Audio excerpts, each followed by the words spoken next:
This leaping deer model is awesome. Let's give it the love and detail that a wood elf would. My name is Hero Song, and today I want to paint some realistic looking fur on a wild rider steed without having to glaze it. I'm not interested in spending 8 million hours painting this single model. I want to capture some good looking texture fast. And as we pretty much always do, I'm going to start the process by giving this thing a good base coat. I opted for a dark brown color here, but you can really do this technique with any color. All you need is a couple of shades of that color and a wash that will go nicely over the top. Once the base coat is done, we're going to grab a lighter brown color and start applying it to the areas of the muscles that would catch a lot of light. I'm going to use a consistency that is thicker than a glaze so that we can do a lot of this work in one coat, but I don't want it to be so thick that it goes on completely opaque.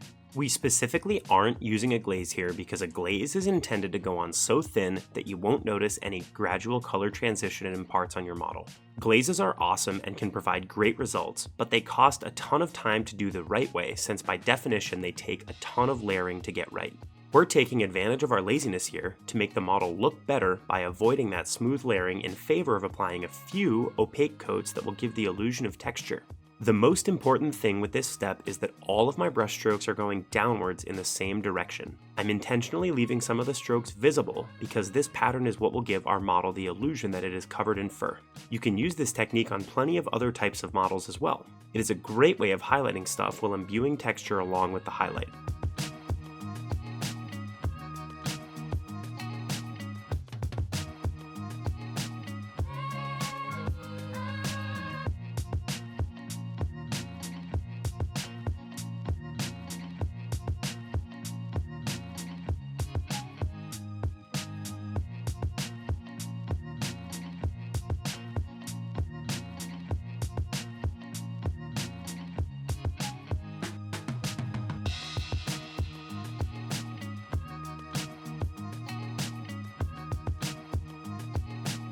Once the first highlight coat is dry, we're going to move up to a slightly brighter color and we're going to repeat the last step. But this time, we're going to be a little bit more selective with the areas that will get the second highlight. We only want to place this brightest color on the most raised areas of the model that would catch the most light. Once again, we'll use the same paint consistency as last time, and we're going to be really careful to only pull our brush downwards towards the floor in the same direction each time, so that all of our brush strokes are parallel. It's really important to always pull our brush towards ourselves whenever we're painting, not just in this step. If you push your brush around or try and go side to side, you can damage the bristles and your result will be a lot worse.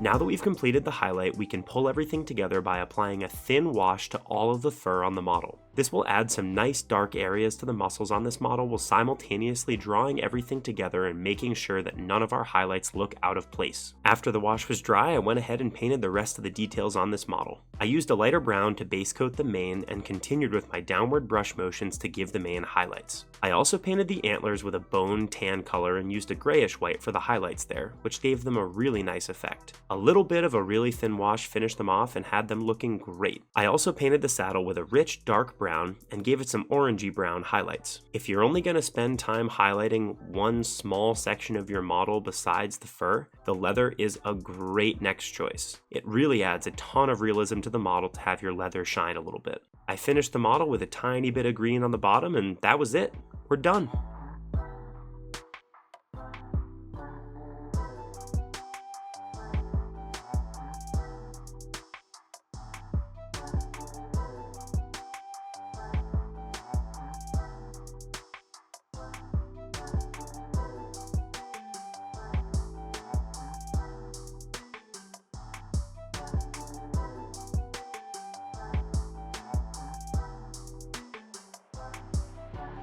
This model didn't take very long at all, maybe just an hour or so. I took the opportunity to try this technique with some other colors too, and I was really pleased with the results. Finding ways to take advantage of thicker coats of paint nearly always speeds up our painting time, and it's all the better when we can use that paint thickness to our advantage with a technique like this. There are plenty of other painting videos on my channel, so feel free to go check those out, and there's plenty more to come, so definitely check back in soon for another one. My name is Hero Song, and I'll see you next time.